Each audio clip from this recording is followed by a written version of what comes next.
Is embroiled in a jobs for the boys row over the state's bushfire recovery. A long-time ALP political staffer will be paid more than $250,000 a year to run the Reconstruction Authority.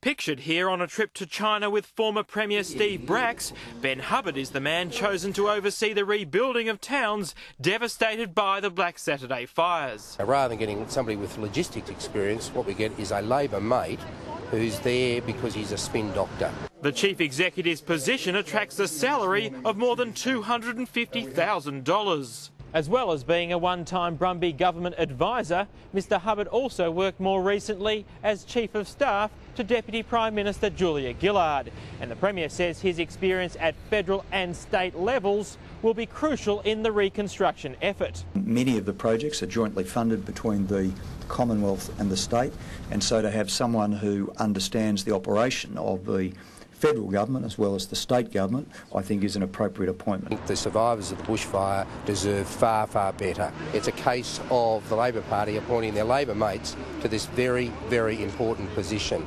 But the opposition too has been forced on the defensive over its reconstruction efforts in its latest advertising campaign. I know what it's like to build from the ground up, and I want to build a stronger Victoria.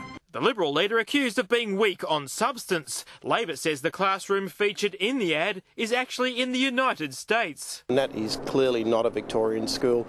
I've yet to see a Victorian school that has an American flag hanging behind the teacher. The Liberals are standing by the ads. Gareth Boreham, 10 News.